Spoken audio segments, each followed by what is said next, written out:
Bonsoir à toutes et à tous. Donc déjà, je vais me présenter dans un premier temps. Donc moi, c'est Justine, je travaille au Comet et je suis absolument ravie de vous accueillir à ce meet-up des Comet by Extia. Donc on a décidé de dédier ce meet-up à un thème tout particulier, celui de la passion. Donc c'est vrai que c'est un thème qui sort clairement de l'ordinaire, mais qui dit thème qui sort de l'ordinaire dit invité extraordinaire. Donc on a l'honneur de recevoir chez les Comet Arnaud Frey, président du groupe Extia. Et c'est vrai que finalement, l'idée de la passion, elle est née lors d'une discussion que nous avons eue avec Arnaud et lors de laquelle on a décidé de suivre la trajectoire du fameux d'abord qui, ensuite quoi, et de laisser la parole à tous les extiens pour que chacun puisse se sentir libre de parler de sa passion. Donc l'idée, ça va être de vous proposer à travers chacun des meet-up de vous présenter ce qui vous anime le plus dans la vie. Et même si ça va être une passion qui ne va pas forcément vous concerner directement, je suis absolument persuadée qu'écouter le récit d'une personne engagée va être finalement le plus passionnant des récits. Donc, tout naturellement, nous avons décidé qu'Arnaud évoquerait son parcours inspirant à travers sa passion du tennis pour ce meet-up d'inauguration.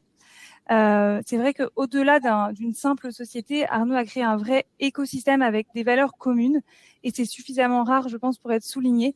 Donc, c'est une source d'inspiration pour nous d'avoir un PDG dont les valeurs professionnelles sont issues du sport. Et c'est surtout très intéressant de découvrir, grâce à ce meet-up, comment Extia, aujourd'hui, à près de 3000 salariés, s'est construite. Donc, Arnaud, je te laisse la main. Bonjour à toutes, bonjour à tous. Merci Justine pour cette introduction. Je rougis, comme je suis sur fond blanc, ça doit se voir.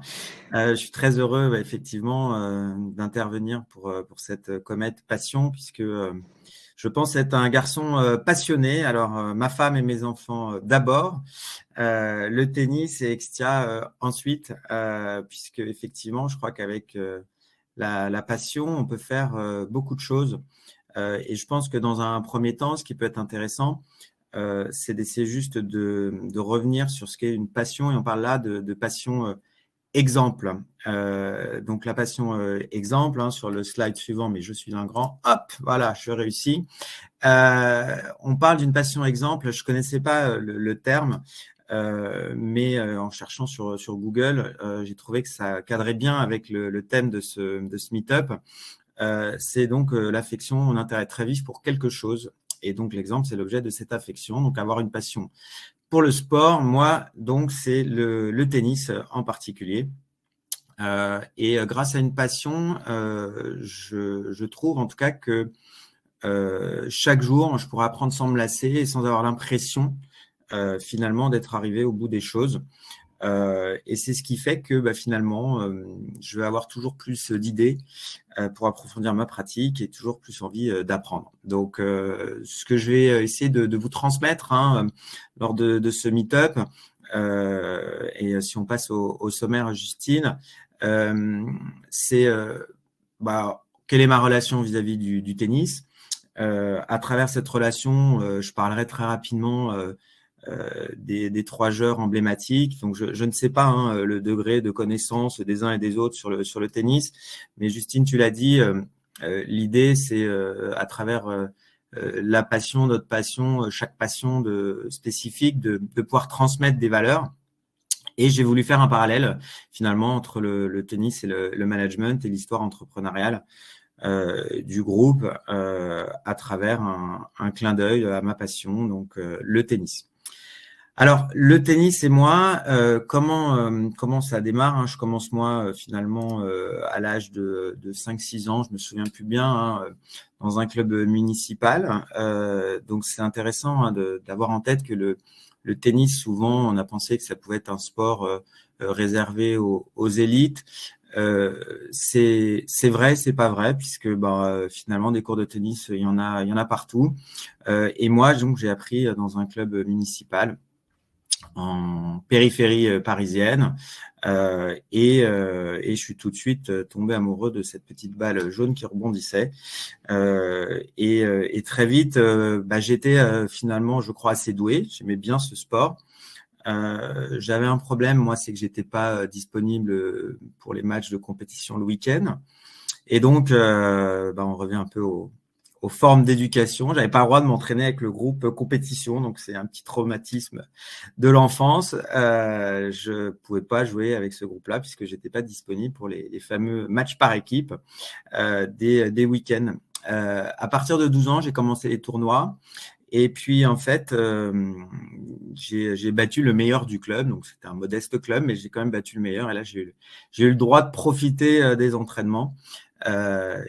Première satisfaction. Et je pense que la passion fait que finalement, tout gamin, même s'il y a eu quelques premiers obstacles, j'avais quand même envie de jouer, de prouver et de gagner. Donc, j'ai pu profiter à ce moment-là des entraînements. Alors, pas trop longtemps, parce que moi, bon, ceux qui me connaissent le savent peut-être, mais entre 14 et 20 ans, moi, je me suis cassé 2 fois la jambe, 2 fois le bras et puis l'épaule. Donc, pas au tennis, mais dans d'autres sports et dans d'autres circonstances. Donc, j'ai été pas mal de temps invalide, mais la passion ne s'est jamais éteinte. Et j'ai toujours voulu continuer. Pour vous dire, j'avais ce qui s'appelle une luxation récidivante avant de me faire opérer de l'épaule. Donc, quand je faisais un tournoi, je pouvais servir, l'épaule sortait, je lâchais la raquette de douleur, mais comme elle rentrait immédiatement, je reprenais la raquette et le point continuait. C'est pas que je suis Mel Gibson dans L'Arme fatale pour les plus anciens, c'est que moi, l'épaule rentrait et qu'en fait, ça faisait juste mal sur l'aller-retour, mais qu'après, j'avais pas mal. Bref, j'ai fini par une opération parce que ça fonctionne mal quand même. Mais vraiment, c'est vous dire le niveau de passion qui pouvait m'animer déjà à l'époque sur le tennis.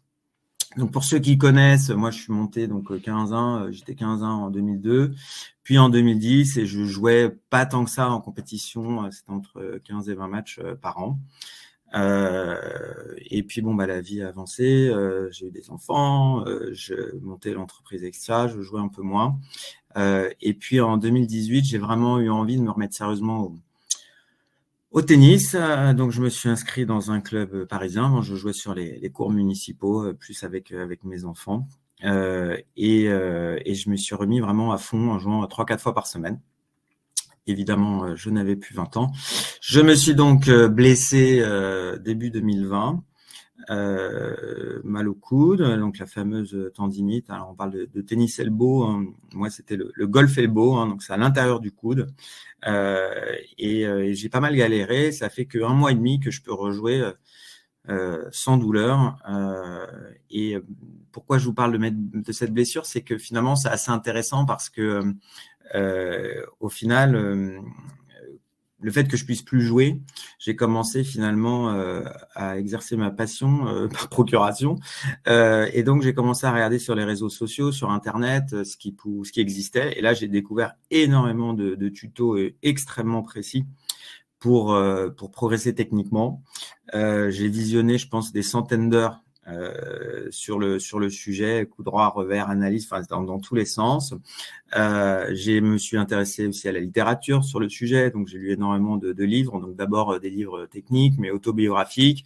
Il y a un livre qui s'appelle Le jeu intérieur du tennis que je vous recommande, parce qu'on peut faire énormément de parallèles finalement avec tout ce qui est visualisation et technique mentale.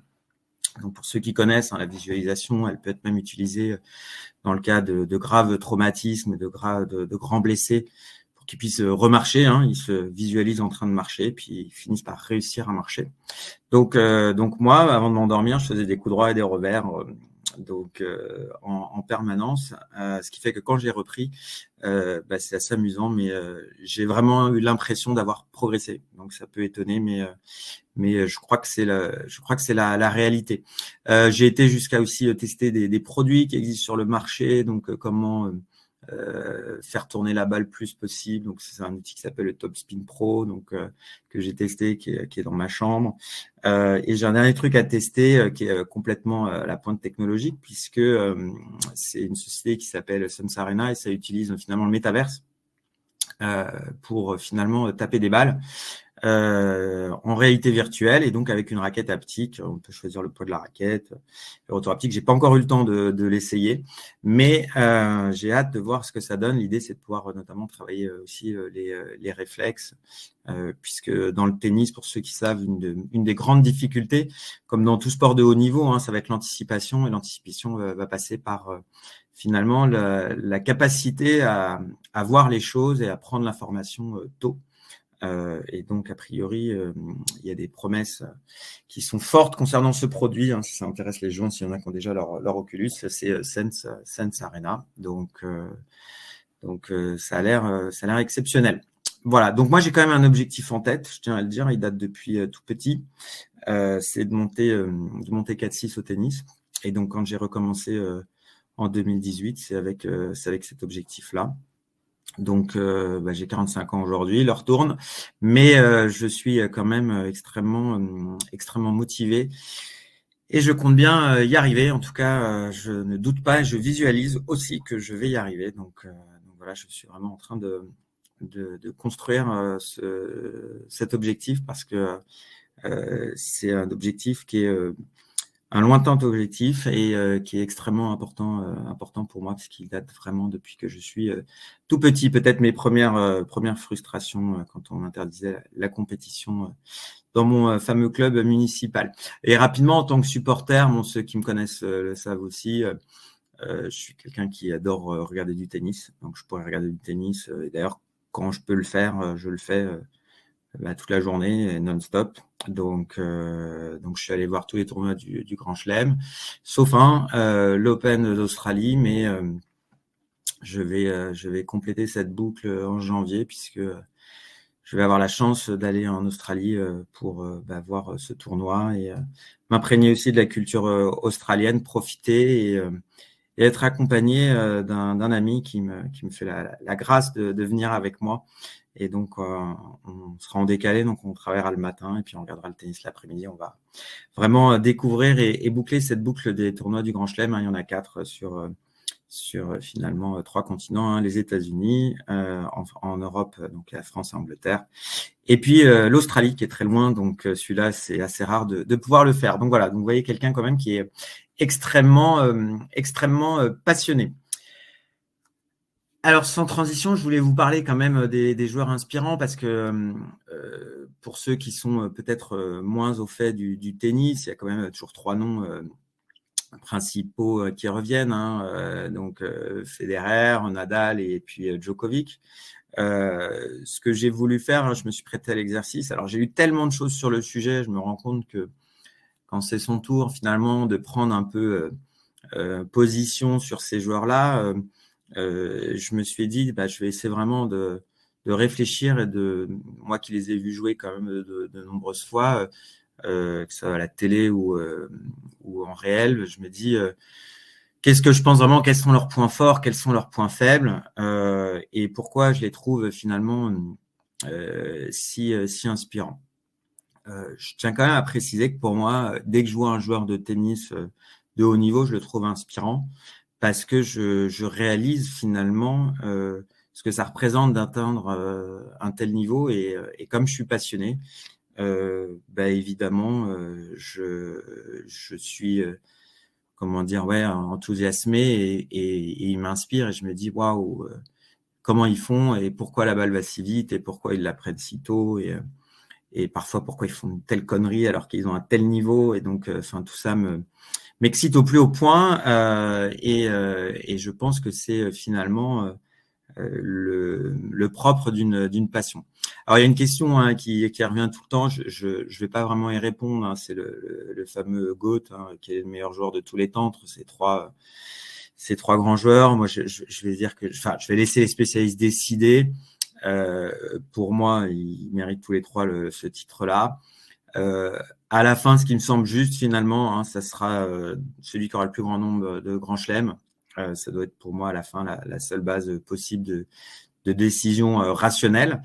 Donc certains savent, mais vous avez Nadal qui en a 22, Djokovic qui en a 21 et Federer qui en a 20. Voilà, j'espère que je ne dis pas de bêtises parce que je sais qu'il y a quelques experts qui sont connectés, donc n'hésitez pas à me corriger si je me suis trompé. Alors Roger, il faut quand même se le dire, oui, je l'appelle Roger, c'est mon préféré et de très loin. Au moment parce que je pense que c'est lui qui m'a fait rêver le premier en fait véritablement au niveau des joueurs de ma génération. il y a une génération que moi j'appelle un peu molle. Hein. Nos parents étaient plus sur les Lendl, McEnroe, Wilander, voire Borg. Puis il y a eu plein de super champions, mais les Américains, Sampras, Agassi, mais vraiment quand Federer est arrivé, il a commencé à écraser tout le monde. Et du coup, on pouvait vraiment, je trouve, s'identifier à ce champion. Et donc, c'est vraiment mon préféré de loin. Alors, son point fort pour moi, c'était sa capacité à jouer la balle très, très tôt.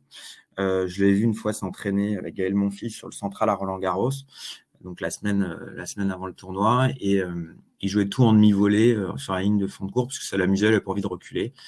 Et on avait vraiment l'impression que c'était un jeu vidéo. Il s'en est même servi en fin de carrière, pour ceux qui savent, où il utilisait son fameux saber, où finalement il se mettait quasiment sur la ligne de service pour retourner et avancer dans le terrain. Donc à la fin de sa carrière, où peut-être les jambes étaient moins rapide, moins véloce, il a su finalement s'adapter et utiliser cette capacité à jouer à la balle très tôt. Et puis, il a une main que j'appelle exceptionnelle. Donc, sa main, elle est exceptionnelle et pour moi, pour le moment, inégalée. Sa faiblesse, ça a été, je pense, avec le recul, la gestion de ses émotions. C'est un grand champion. Hein. Il a joué énormément de points importants avec finalement une détermination qui est incroyable. Mais je trouve que finalement, quand je le compare aux deux autres dans la gestion de ses émotions, c'est celui qui a perdu le plus de finales de Grand Chelem avec des balles de match. Il a eu pas mal de parties bien engagées qu'il a perdues. Et on sait qu'en début de carrière, il était extrêmement nerveux, qu'il a bien réussi à contenir ça, mais que finalement, avec l'opposition qui est arrivée ensuite, sa gestion des émotions, finalement, était son point faible. Hein. C'est pareil, à chaque fois que j'ai dû chercher un point faible pour ces champions, je me dis, mais je suis qui, moi, pour trouver un point faible à ces mecs que j'admire tant. Et puis, je me suis dit, OK, je me plie à l'exercice. Finalement, je trouve ça assez normal. Concernant Rafael Nadal, pour moi, sa principale force, c'est vraiment l'humilité. Et ça, je l'avais pas vu au début parce que moi, Nadal, je le détestais au début, il m'agaçait. Je voyais cet Espagnol là, qui gueulait Bamos. Alors pour la petite histoire, on a un système d'information en interne maintenant qui s'appelle Bamos. Mais il m'énervait en fait. Je le trouvais trop fort, limite arrogant. Jusqu'à ce qu'en 2015, l'année où il avait été un peu blessé, il n'était pas en forme, il s'est fait éclater sur terre battue en quart de finale contre Djokovic. Et j'étais placé juste devant le box de Rafael Nadal, le box des joueurs. Et j'ai vu en fait sa détresse, mais vraiment dans ses yeux, mais j'y arrive pas quoi en fait. Et là, à ce moment-là, j'ai vu l'homme derrière finalement le champion. Et du coup, je me suis dit que sa combativité, finalement, qui est impressionnante, était finalement peu de choses par rapport à son humilité. Alors, j'ai retrouvé, moi, une citation que j'avais lue, je vais vous la lire. C'est un match qu'il gagne et il dit ça après avoir été mené 5-1 contre Medvedev. Et puis, les journalistes, finalement, l'interpellent sur le fait que c'est extraordinaire ce qu'il a fait. Revenir de 5-1, c'est extrêmement rare, surtout à ce niveau-là. Alors voilà ce qu'il dit. Pour moi, l'exemple n'est pas le comeback, même si bien sûr, il faut continuer à se battre jusqu'au dernier point. Si un exemple à suivre, c'est ne pas casser de raquette quand vous êtes mené 5-1 dans le troisième, garder le contrôle de soi quand les choses ne se passent pas comme vous le voulez. Bon là, jusque-là, on se dit oui, ça semble assez logique. C'est garder une attitude positive, ne pas lâcher le match. Et c'est là où ça devient extrêmement intéressant, je trouve. Accepter que l'adversaire soit en train de jouer un peu mieux que vous. Accepter que vous n'êtes peut-être pas si bon que vous le pensez. Parce que parfois, la frustration arrive quand vous vous croyez trop bon et que vous n'acceptez pas les erreurs que vous faites. Je sais que je peux faire des erreurs et généralement, je l'accepte. Pour moi, c'est le seul exemple que je peux essayer de donner aux jeunes. Ne vous croyez pas trop bon, acceptez les erreurs. Tout le monde en fait, ne baissez pas les bras à cause d'elles. Et moi, quand j'ai lu ça, moi, j'ai un peu pris une claque parce que je me suis dit... voilà un garçon qui a tout gagné et qui est capable finalement de tenir ce raisonnement-là. Et cette humilité-là, on sent que finalement, ça lui confère une force qui est incroyable. Et donc, je l'avais sauvé sur mon téléphone et au moment de travailler sur ce meet-up, je me suis dit, sur cette comète, je me suis dit, je vais le citer parce que à chaque fois que moi, maintenant, je râle parce que j'ai raté une balle, je pense à ça et je me dis, mais en fait, arrête de te croire si fort, tu as raté une balle parce que tu n'es pas si fort que tu le penses. Et donc, accepte la frustration qui est liée. Et donc, vous comprenez bien que dans le monde de l'entreprise, de telles situations peuvent se reproduire un paquet de fois, hein, du manager, du commercial qui a l'habitude de faire plein de business et qui d'un coup en fait moins, jusqu'à une personne qui peut faire une erreur managériale. Enfin bref, personne n'est suffisamment bon ou suffisamment fort pour penser qu'il ne puisse pas à un moment donné être finalement perfectible. Alors la faiblesse de Raphaël Nadal pour moi, c'est que son jeu, je trouve qu'il report sur une force physique qui n'épargne pas son corps et que finalement il a été finalement pas mal blessé hein, par rapport à ces deux comparatifs, ouais, enfin les deux personnes à qui on compare. Et je trouve que finalement, son jeu est trop dépendant de sa force physique et on voit bien que là, il arrive un peu au bout. Pour ceux qui ne le savent peut-être pas, il a des infiltrations au pied pour ne pas avoir la douleur, ressentir de douleur, parce qu'il a une maladie. Alors ça, c'est une maladie qui est génétique, c'est pas de sa faute, mais il a été souvent blessé aussi au genou. Donc c'est quelqu'un qui n'épargne pas son corps. Pour Novak, clairement, moi, ce qui m'a impressionné finalement, c'est sa gestion des émotions pour le coup. Pour moi, c'est exceptionnel. C'est-à-dire que moi, j'étais à la finale où il a gagné 13-12 au 5e set contre Federer en sauvant 2 balles le match. Le match a duré 5 heures. Tout le public était pour Federer, mais tous. Enfin, c'était incroyable. Et qui sont en train de gagner, en train de perdre. Il n'a jamais finalement dérogé à une règle très claire où il était finalement extrêmement calme et serein. Et ça, moi, je trouve que c'est une force incroyable. Certains d'entre vous le savent peut-être, mais c'est quelqu'un qui travaille énormément sur la visualisation, la méditation. Et ce qu'il a dit hein, en parlant de cette finale où moi, je suis dans le stade et je ressens que tout le monde est pour Federer. Donc, je m'imagine que si je suis Novak Djokovic, je ressens que tout le monde est contre moi. Et lui, ce qu'il disait, c'est qu'il visualisait le fait qu'en fait, les Federer étaient des Djokovic, quoi. Donc, comme si c'était lui qu'on encourageait. Et ça, c'est quand même une force qui est, je trouve, mentale exceptionnelle. Sur le plan technique, il a aussi vraiment le meilleur retour de service au monde. Rafael Nadal est très fort, mais Novak Djokovic est pour moi un cran au-dessus. Et personne n'a été capable finalement de le comparer et d'avoir son niveau là-dessus. On sait, on sent finalement qu'il peut breaker à tout moment et qu'il peut faire la différence. Au moment de chercher sa faiblesse, j'ai pareil, hein, pour chacun, j'ai eu un peu de mal, mais finalement, ce que je retiens, c'est que on est nombreux et parfois, moi, j'étais comme ça au début avant d'avoir finalement plusieurs anecdotes personnelles qui m'ont montré que c'était quelqu'un d'extrêmement humain. C'est que finalement, beaucoup de personnes pouvaient remettre en cause son authenticité. Finalement, il en fait trop, c'est pas vrai, il est un peu faux, etc.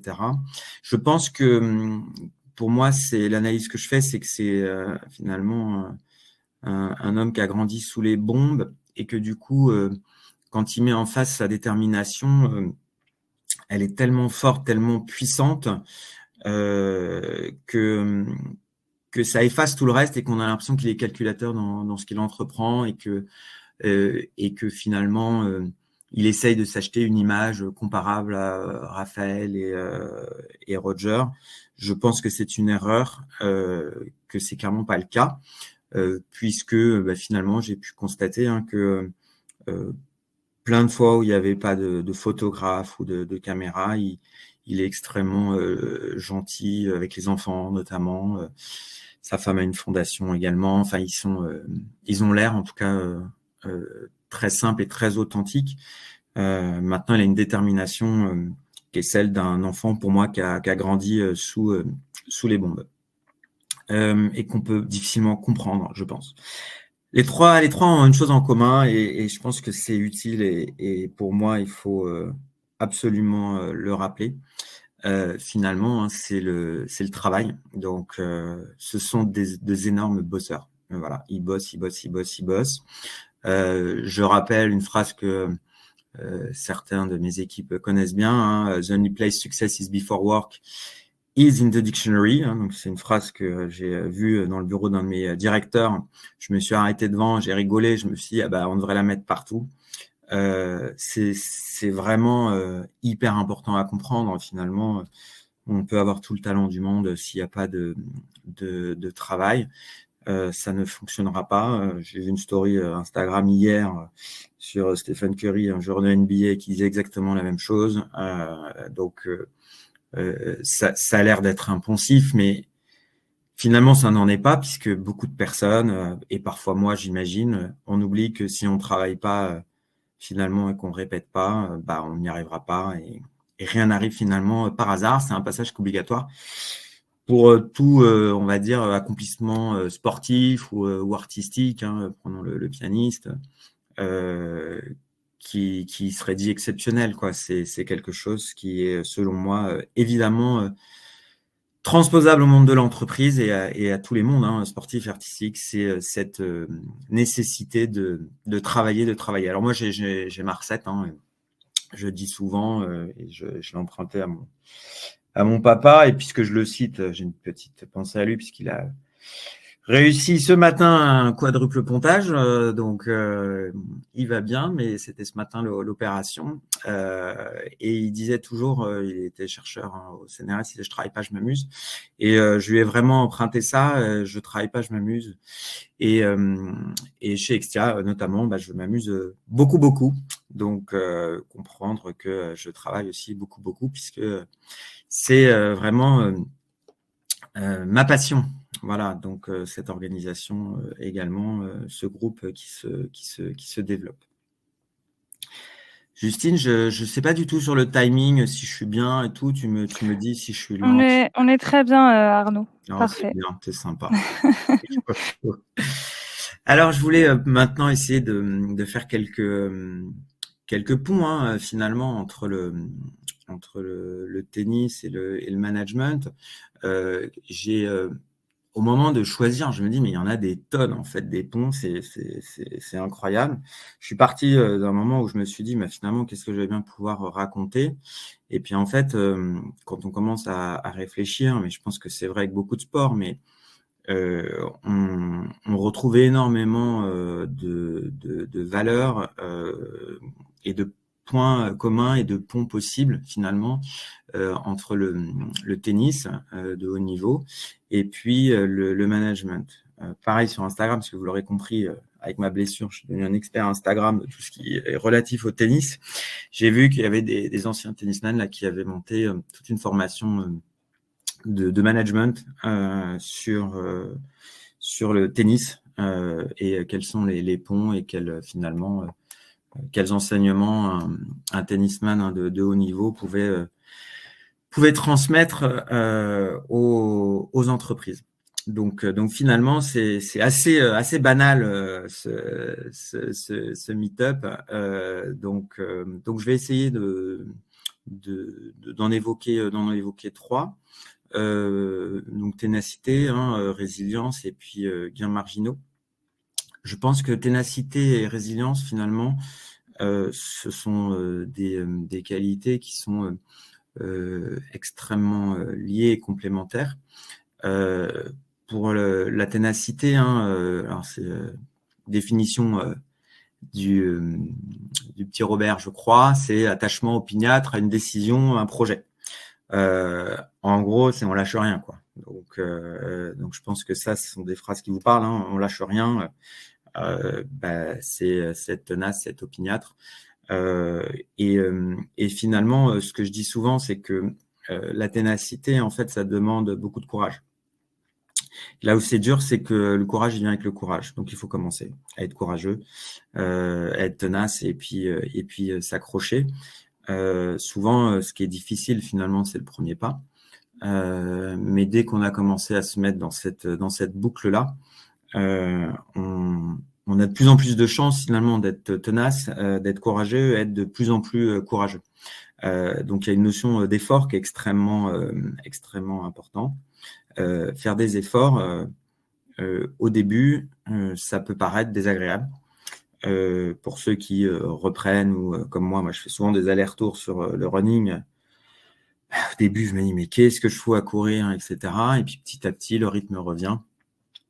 Et les efforts qui devenaient quasi insupportables deviennent supportables, puis agréables. Donc ça, c'est quelque chose qui peut paraître étonnant, mais la ténacité, elle apporte ce plaisir finalement, puisque à un moment donné, il y a quelque chose qui se passe et on passe de l'autre côté et on se rend compte que tous ces efforts, ils servent à quelque chose. Tout ce courage déployé va servir quelque chose, une cause, un objectif, une passion. Et ça, c'est extrêmement important. Donc les joueurs de tennis sont forcément très tenaces parce que pour moi, dans la ténacité, il y a la notion de répétition.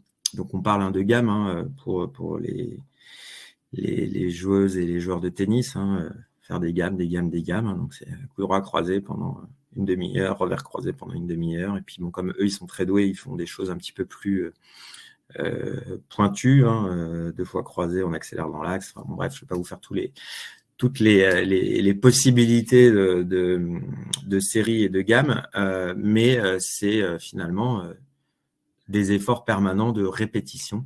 Moi, ce que j'utilise comme terme souvent chez Exia, c'est les fondamentaux. La gestion des fondamentaux, c'est finalement, à force de répéter les choses, le faire de manière quasi naturelle. Je prends l'exemple, par exemple, de la prospection. Alors, les temps changent. Depuis le Covid, on peut prospecter beaucoup plus de manière digitale, notamment avec LinkedIn, mais avant, c'était son téléphone. Et de mon temps, c'était même avec son téléphone, mais sans avoir le moindre idée de qui on appelait, sans connaître les noms, quoi, juste le standard. Mais globalement, à force de répéter ces phases-là, de finalement se planter, se faire jeter au téléphone, au bout d'un moment, on en arrive finalement à un phénomène qui fait que quand on prend son téléphone, on a la certitude qu'on va pas se faire jeter au téléphone. Voilà, on le sait, parce qu'on a confiance en soi et qu'on est capable finalement, par cette confiance en soi, la confiance appelle de la confiance et finalement, à un moment donné, je prends mon téléphone et je sais que globalement, ça va bien se passer. C'est pareil avec le joueur de tennis sur son coup droit. Dans telle situation, avec un tel rebond, telle hauteur, il sait que si la balle elle arrive à cette hauteur-là, il se pose pas de questions et il va faire un gros coup droit long ligne qui va réussir 100 fois sur 100 puisque globalement, il a la confiance en lui. Arnaud, du coup, je me permets de rebondir à ce que tu dis, notamment quand tu parles de notion de confiance. C'est vrai que, moi, ce que je me dis, c'est qu'en compétition, quand on est face à l'adversité, on doit avoir une attitude assez positive justement pour construire cette confiance en nous et cette estime de nous. Je fais un petit clin d'œil au meet-up d'Emmanuel sur l'optimisme au passage. Et moi, du coup, la question que j'avais pour toi, Arnaud, c'était comment est-ce que toi, tu fais pour travailler cette confiance en soi? D'accord. Alors, comment je fais? Il n'y a pas de recette magique, je crois pas. Mais finalement, c'est un peu ce que je viens d'expliquer, c'est que il y a une forme de travail et d'apprentissage permanent. C'est-à-dire que pour avoir confiance en soi, il faut finalement déjà ne pas avoir peur de l'échec, peur de se planter, et de se dire que finalement, à travers une erreur, un échec, on va apprendre quelque chose. Bon, moi, je déteste la défaite, même si je suis très bon perdant, c'est vrai. Et tout le monde vous le dirait sur les jeux de société, je fais tout pour gagner, et puis si je perds, je perds avec le sourire, mais je vais vraiment tout faire pour gagner. Et la confiance en soi, moi, je pense que c'est une forme finalement, elle vient par une curiosité, c'est-à-dire être capable, à un moment ou à un autre, par son travail, son apprentissage qui est permanent, d'apprendre des choses, puis des choses, puis des choses, puis des choses. Et puis à un moment donné, il y a comme finalement un bloc, des fondations qui se construisent et où finalement, on se dit que rien ne va vraiment pouvoir nous arriver. Et d'ailleurs, certaines situations reviennent, difficiles, managériales par exemple, ou de relations clients conflictuelles, mais elles ne surprennent plus puisque finalement, on les a déjà vécues. On a appris finalement à y faire face. D'abord pas très bien, puis ensuite plutôt bien, puis ensuite bien, puis ensuite très bien.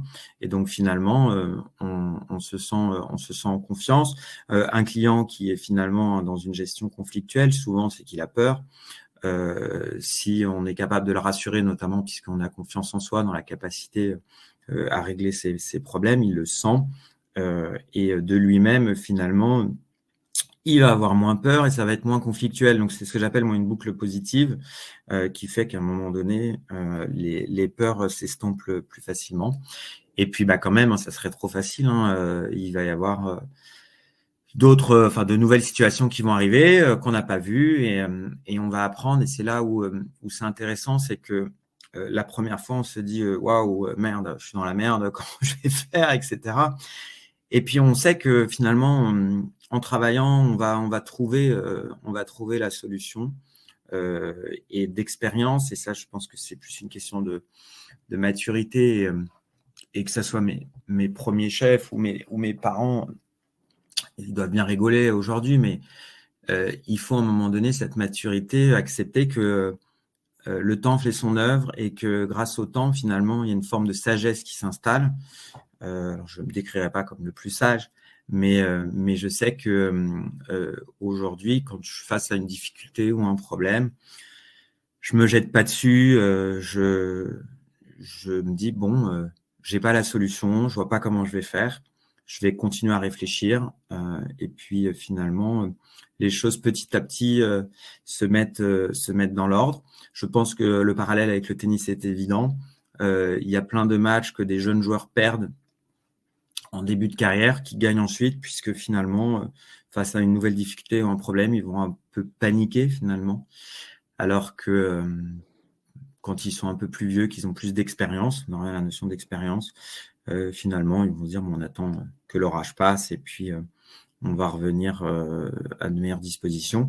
Le meilleur là-dedans, je l'ai dit tout à l'heure, c'est Novak Djokovic, qui, quand il est dans des situations désespérées, même si ça fait polémique, parce que moi, je suis pas très fan, il pouvait, parce que la règle a changé, mais partir 7-8 minutes à la fin d'un set. Lui, en fait, il se faisait une petite séance de méditation, visualisation dans les vestiaires, donc pour finalement se raccrocher à ce qu'il connaît, à ce qu'il sait bien faire, ce qui lui confère une confiance en lui qui est très forte, et donc lui permet d'avancer. Je donnerai un dernier exemple. Moi, en 2021, post-Covid, j'ai eu vraiment des gros coups de fatigue et c'était extrêmement perturbant.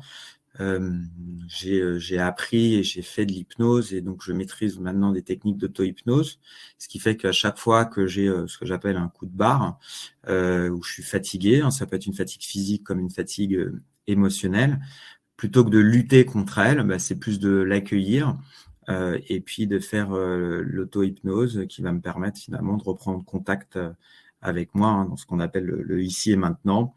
Ce que fait très bien Djokovic, c'est de se dire, et tous les joueurs de tennis de très haut niveau, mais c'est de se dire, je viens de faire une grosse connerie sur un point, je viens de foutre une balle dans le filet que j'aurais jamais dû rater, ça y est, c'est fait, c'est fini.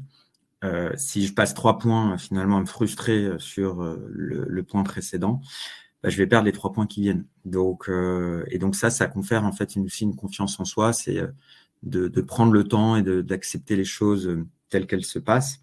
Et d'avoir un peu des routines. Donc, mais ça aussi, c'est du boulot, quoi. L'auto-hypnose, au début, j'y arrivais pas, quoi. Maintenant, j'y arrive et en 10 minutes, je suis vraiment capable de recharger les batteries de manière extrêmement puissante. Alors, ça va un peu, j'espère que j'aurai répondu à ta question, Justine, mais avec la notion de résilience, d'accord. La résilience, elle est vue et elle est définie comme un processus d'adaptation et de rebond. Donc, comment on se remet d'une crise où on s'ajuste aux difficultés. Donc, moi, ça fait vraiment écho, la résilience, c'est un mot que j'utilise depuis très longtemps, la résilience. Un mot que tout le monde utilise aujourd'hui et que chez Externe utilise depuis 2012, je tiens à le dire, c'est l'agilité. Et donc, la capacité, pour moi, être agile, pour moi, c'est un état d'esprit et c'est vraiment une capacité de s'adapter à un monde qui change, à des situations qui changent, que ça soit finalement positif, négatif, difficile. Bref, c'est se mettre en situation d'être en écoute pour s'adapter. Alors, moi, je dis tout le temps, hein, les champions de tennis, c'est ça qui est amusant, c'est que ils ont la haine de la défaite, quoi. Enfin, ils le disent dans tous leurs interviews, ils ne supportent pas de perdre. Je ne vais pas dire qu'ils ont un ego important, mais c'est pas loin d'être le cas en tant que joueur de tennis. Ils ne supportent pas la défaite, mais les meilleurs, ce sont ceux qui finalement se servent de cette défaite pour se remettre en question. Je rappelle qu'au tennis, ils vont jouer entre, pour les meilleurs, 20 et peut-être les moins bons, 30 tournois par an, et sur 1 à 2 semaines, hein, mais en général, c'est 1 semaine. Et il n'y a qu'un gagnant, d'accord? Donc, ils perdent tous souvent, en fait. Donc, il y a un vainqueur chaque semaine. Alors, il y en a plusieurs parce qu'il y a plusieurs tournois, mais sur un tournoi, vous l'aurez compris, il y a qu'un vainqueur. Donc, alors qu'ils ont la haine de la défaite. Donc clairement, il y a vraiment une logique de se dire, bon, bah voilà, j'ai perdu. Comment est-ce que je transforme cette défaite finalement en énergie pour aller essayer de gagner plus de matchs derrière. Le premier, hein, selon moi, qui a commencé à avoir cette culture, que pour moi une culture vraiment professionnelle, c'est Lendl. Donc Ivan Lendl, hein, le Tchèque qui est maintenant américain, qui est, je pense, le joueur qui était quasiment le plus le plus détesté du circuit par les supporters parce qu'il était d'une apparente froideur,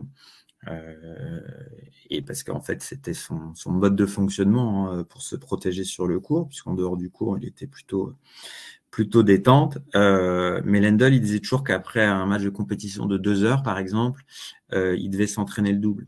Parce que en fait, pendant qu'il jouait, son niveau, sa technique, sa gestion des fondamentaux, finalement, elle baissait et elle diminuait. Et donc, c'est lui qui a vraiment mis en place cette notion de travail et d'entraînement que ensuite tous les joueurs professionnels ont pris au départ, hein.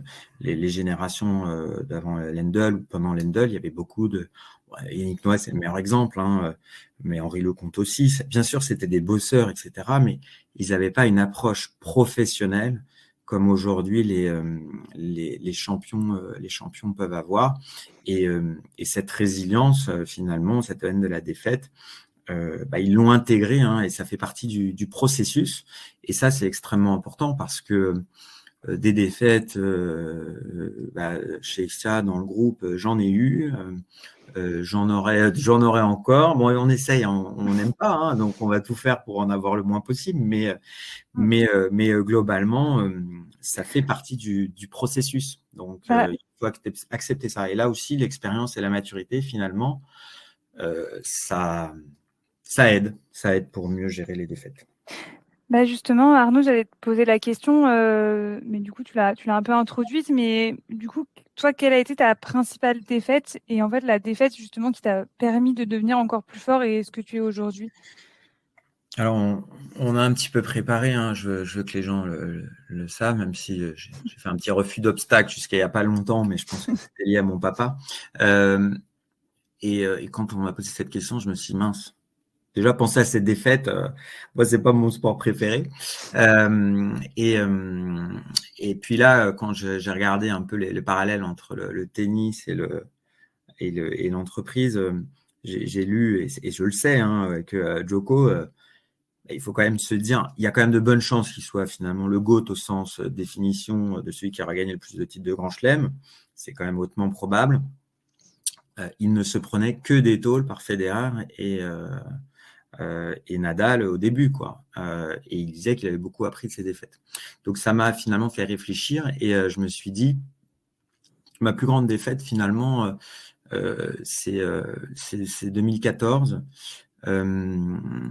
Où finalement j'ai eu une conjonction d'événements extrêmement défavorables. J'ai 2 directeurs business qui représentaient à peu près la moitié de l'activité d'Exia qui manifestent l'envie de quitter l'entreprise pour monter la leur. Ils m'ont prévenu en avance et ils étaient extrêmement correcte, mais c'est quand même une mauvaise nouvelle. J'ai mon DRH de l'époque qui demande aussi à partir. Il va monter une entreprise.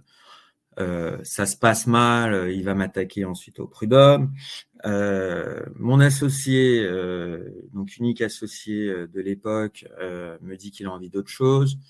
Donc je rachète ses parts. J'apprends, mais pas de lui, qu'en fait, d'une part, il va investir dans le premier projet de mes 2 directeurs qui s'en vont, et d'autre part, en fait, il monte sa boîte avec le DRH qui s'en va. C'est même pas lui qui me le dit.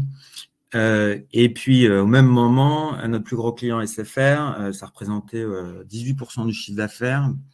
Il est racheté par Altis, Monsieur Drahi, un ami, et on perd finalement 50% de chiffre d'affaires sur ce client. Alors, ce qui est dur à ce moment-là, c'est que si je fais la synthèse, je me dis que finalement, j'ai fait quand même un peu peur à mon associé parce qu'il a même pas osé me dire les choses, donc je le prends de manière un peu personnelle, même si maintenant, avec le recul, je me dis qu'il y a quand même un principe de loyauté qui aurait pu s'imposer à lui.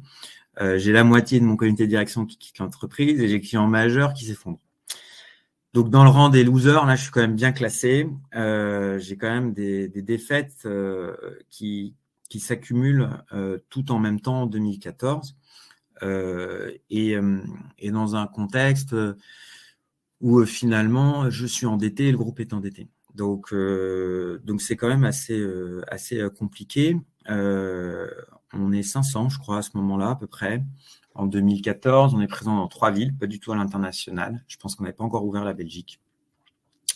Et forcément, maintenant, quand je regarde dans le rétro, aujourd'hui, on est 3000, on est dans 15 villes en France et 6 pays. Alors, je me suis dit, c'est quoi avec le recul, finalement, et comment j'ai fait ?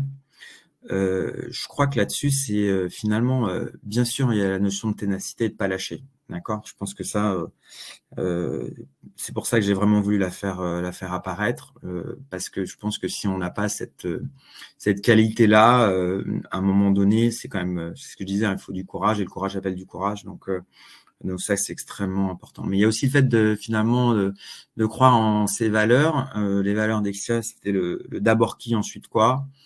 Et que le bien-être au travail génère de la performance économique. Donc, je me suis dit, mais ça, j'y crois en fait. Donc si j'y crois, ça va marcher, il n'y a pas de raison. Et donc, du coup, je pense que derrière, avec des fondations qui sont solides, donc ces valeurs-là, si on est passionné, donc là, je pense que la passion que j'ai, c'est finalement, moi, je suis passionné sur ce que j'appelle les people et le management, c'est-à-dire la gestion des équipes. Et je me suis formé et reformé. Et je pense que malheureusement, je suis meilleur sur ces sujets qu'au tennis, parce que la passion de cœur, elle reste quand même celle de l'enfant et de la raquette de tennis.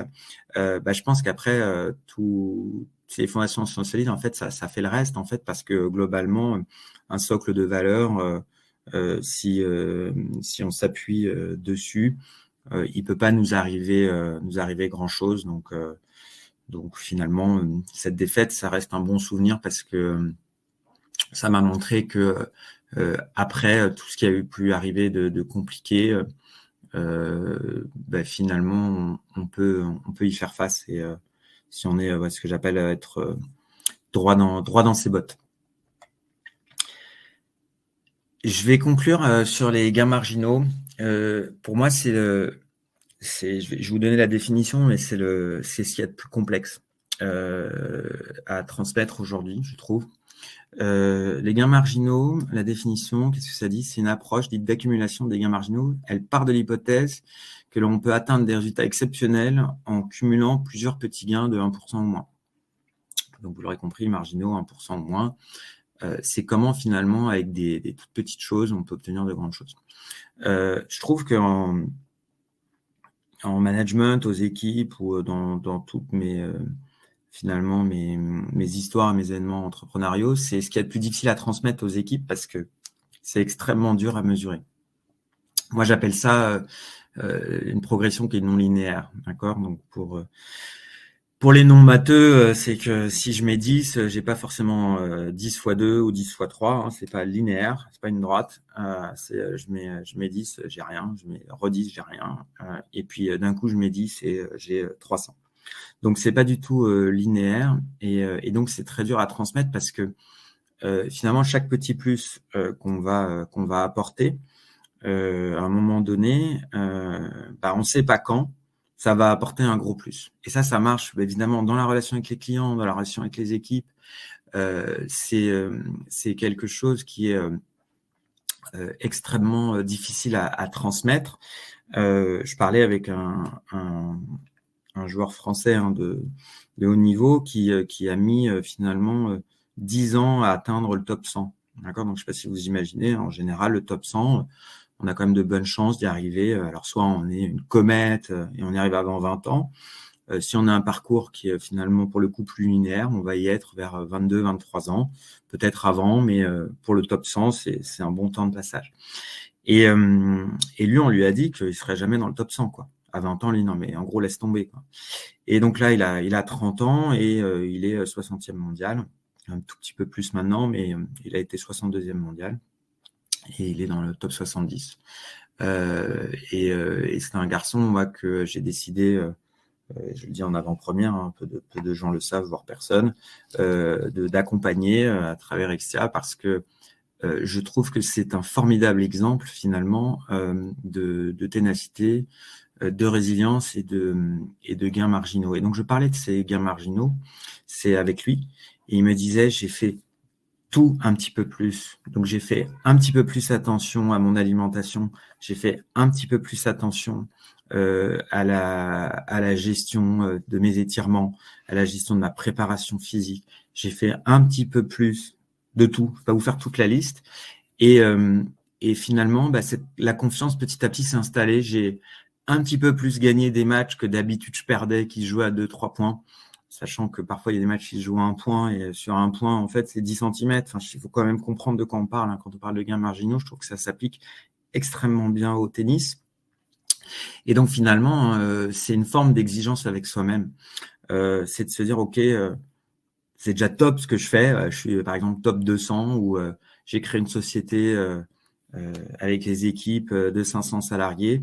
C'est top, c'est génial. Mais finalement, si j'en mets encore un petit peu plus, si j'en fais un petit peu plus, où je vais? Et ça, pour moi, c'est finalement extrêmement personnel, les gains marginaux. C'est très dur à transmettre. Et c'est finalement une prise de conscience qu'on peut avoir. Et ça rejoint finalement une forme de discipline et ou d'exemplarité. Donc, c'est vraiment personnel, mais avec cette discipline et l'exemplarité qu'on peut avoir, si je fais plus, les autres vont aussi peut-être avoir envie de faire plus et c'est extrêmement vertueux. Mais je crois que plus que toute autre chose en management, ça se transmet par l'exemple. Merci beaucoup Arnaud pour toutes ces informations hyper intéressantes et pour le coup vraiment passionnantes. Moi, j'avais une dernière question pour toi avant qu'on passe aux questions dans le chat. C'est qu'on a beaucoup parlé de résilience, de ténacité, aussi de persévérance. Et moi, j'avais envie de savoir comment est-ce que toutes ces qualités, elles t'ont aidé à surmonter la plus grande crise à laquelle a été confrontée Exia et finalement la crise du Covid. Oui, j'ai mentionné le Covid tout à l'heure enfin, je l'ai pas mentionné, mais quand j'ai pensé à la pire défaite, le Covid, à un moment donné, je me suis dit, tiens, est-ce que c'est ça ma pire défaite? Et en fait, je me suis dit non pour plusieurs raisons. La première, c'est que faut rappeler que l'État a beaucoup aidé les entreprises, notamment les entreprises qui, comme Extia, finalement, pouvaient bénéficier des mesures de chômage partiel. Donc très clairement, l'État nous a beaucoup aidés. Et j'ai envie de dire qu'avec la seule aide de l'État, Extia s'en serait sorti. Donc, c'est quand même important à savoir parce qu'au moment d'évaluer les choses, on se dit que l'État, que je critique beaucoup, pour plein d'autres raisons, a vraiment répondu présent. Après, ce qui est super, hein, c'est que cette crise a été très difficile, bien évidemment. Hein, je dis qu'en 2021, j'avais quand même eu un gros coup de fatigue, donc faut pas minorer finalement l'intensité de cette crise. Mais moi, j'ai vraiment pu m'appuyer sur des équipes qui étaient extraordinaires pendant cette crise.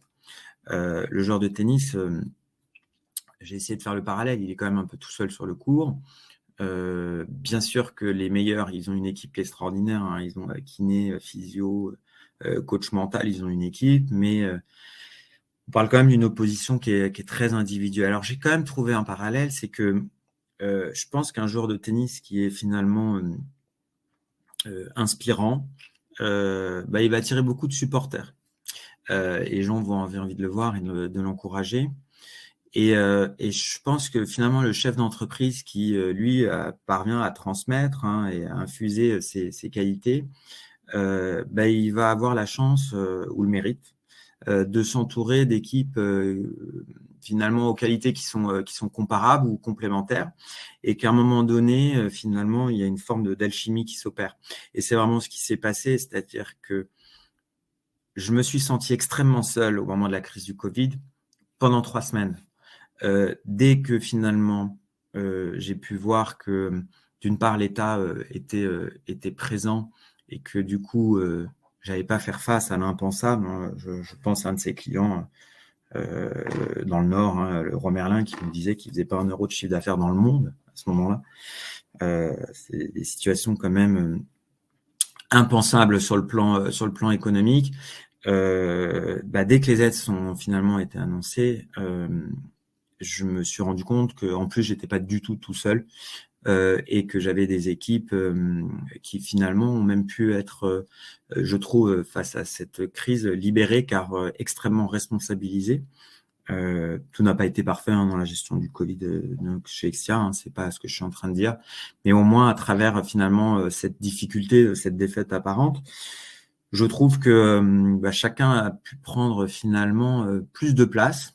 Et puis, je m'en suis rendu compte il n'y a pas très longtemps, hein, puisque même si je pense pouvoir être très précis et compter bien sur mes doigts d'une part et dans ma tête d'autre part, le groupe en 3 ans, il est passé en 3 ans, en 2020 à fin 2022, il est passé de 2000 à 3000 personnes. Et ça, je pense que la crise du Covid nous a permis, par des faits conjoncturels, hein, le fait que la digitalisation devienne encore plus importante d'une part, mais aussi, je pense, managériellement, la responsabilisation et l'idée que quand un bateau, finalement, qui est un gros bateau, est fortement secoué, chacun a un rôle à jouer sur ce bateau. Et j'ai pas pu m'empêcher, hein, de prendre cette petite phrase bien connue, mais que je connaissais et que je n'ai pas découvert. Seul, on va plus vite et ensemble, on va plus loin. Donc le tennis, c'est un sport individuel. Moi, ce que j'adore dans le tennis et ce que j'ai toujours préféré, c'est les matchs par équipe, c'est-à-dire des confrontations où vous allez avoir plusieurs rencontres pour un club, et notamment aussi des parties de double pour travailler et jouer et finalement gagner ou perdre collectivement, parce que c'est quand même aussi ma passion, les hommes, les people et le management. Voilà. Merci beaucoup Arnaud. Franchement, pour moi, c'était vraiment passionnant d'écouter ce récit et surtout, je trouve que ça nous permet, pour nous, tes salariés, de comprendre encore mieux les valeurs que tu nous transmets. Donc un grand merci. Alors, tu as eu quelques questions dans le chat, Arnaud. Donc, je vais commencer par te les poser. Donc, on a Jean-Michel qui te demande quelle est ta position concernant l'organisation de la pratique sportive au sein de ton entreprise. Pour le coup, je suis pas sûr de comprendre la question, hein, mais nous, il est extrêmement favorisé, comme tu le sais. Ça fait très longtemps qu'il y a dans les différentes agences des cours de sport qui sont proposés et même offerts aux salariés. La possibilité, moi, quand notamment en Île-de-France, parce que je sais qu'en région, c'est en général plus simple, je me suis battu pour qu'il y ait des douches. Parce que c'est un peu idiot, mais quand on fait du sport entre midi et 2, c'est aussi bien de se laver. Donc, je me suis battu pour qu'il y ait des douches. Moi, je suis évidemment extrêmement favorable au sport. Donc voilà, hein, je ne sais pas si ça répond à la question, hein, mais je suis extrêmement positif pour le sport en général et bien évidemment le favoriser, quoi. On a essayé plein de trucs, on a même essayé des inscriptions gratuites à des clubs de sport. Enfin, on a essayé beaucoup de choses aussi avec le CE notamment. Hein, le sport, c'est la santé, si j'ose dire. Complètement. On a Benjamin qui te demande quel est ton match, ton plus grand crève-cœur côté match, enfin match personnel et en tant que spectateur. C'est là où on voit que l'émotion et la passion, c'est très simple. C'est que le match, vraiment le pire que j'ai perdu, c'est contre un gamin de 14 ans que j'ai perdu 7-6, 6-7, 7-6, je crois. C'était vraiment ça, hein, 3 tie-break. J'ai pas eu de balle de match, mais j'ai perdu ce match et ce petit jeune homme qui était un jeune homme très bien élevé, parce que souvent les jeunes qu'on joue sont moyennement élevés à de cet âge-là, parce qu'ils ont un peu le boulard et que l'environnement n'est pas toujours sain. Lui, il était poli, bien élevé, alors que le match, je ne vais pas dire que j'ai essayé de tout faire pour lui faire péter un câble, mais pas loin. Et ce jeune-là, il est monté après à la 300e place mondiale, en fait. Donc, il avait quand même quelque chose, tout en étant bac+5. Donc, on parle, donc c'est Lucas Poulain, je peux le citer, et lui m'avait fait penser à quelque chose. Mais donc, du coup, j'étais quand même bien dégoûté d'avoir perdu. Et l'autre match, c'est la finale de Federer à Wimbledon, où il a quand même perdu 3 tie-breaks en ayant 2 balles de match. Donc, il a perdu en 5-7 sur 3 tie-breaks, dont un tie-break à 13-12, hein, puisqu'il y avait 12 partout. Cette année-là, ils avaient décidé qu'il y aurait un tie-break à 12 partout pour pas continuer à l'infini, hein, sur herbe. Donc, ça, c'est vraiment les 2 matchs qui me viennent tout de suite. J'en ai un autre que j'ai perdu quand j'avais 16 ans à 5-6, où j'ai eu une balle de match. Donc, celui-là aussi, mais bon, j'étais plus jeune. Et du coup, on a aussi une question de Céline qui te demande, est-ce que des équipes Corpo Extia Tennis vont voir le jour? Alors, il faut vraiment qu'on le fasse, parce que ça fait plusieurs années qu'on se dit qu'on va le faire. Et ça serait top de le faire, parce qu'à un moment donné, en fait, ce qui nous avait fait reculer, c'est qu'on allait partir de très loin. Il faut savoir, hein, que certains le savent peut-être, mais il y a quasiment 10 ans, je passe dans les couloirs d'Exia et j'entends quelqu'un qui me dit on reçoit vraiment n'importe quoi comme candidature, regarde, on a reçu pour un poste administratif le CV d'une joueuse de tennis. Alors forcément, elle ne savait pas que j'étais passionné de tennis, je me suis arrêté, j'ai regardé le CV et j'ai dit voilà, moins 15 à 16 ans, ok, c'est oui, elle a joué au tennis, elle ne peut pas faire 2 choses en même temps, mais quand on atteint ce niveau-là, on a forcément des qualités. Et donc cette personne-là, j'ai dit d'abord qui, ensuite quoi.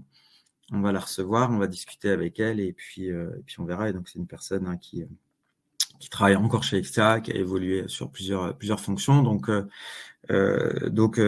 très clairement avec elle, souvent on s'est dit mais il faut quand même qu'on monte des équipes corpo Exia et comme plein de choses, souvent il manque le petit plus dont je parlais, le gain marginal qui fait qu'on va faire les choses. Donc s'il y a des gens qui sont motivés, moi je suis extrêmement motivé pour monter ça, évidemment.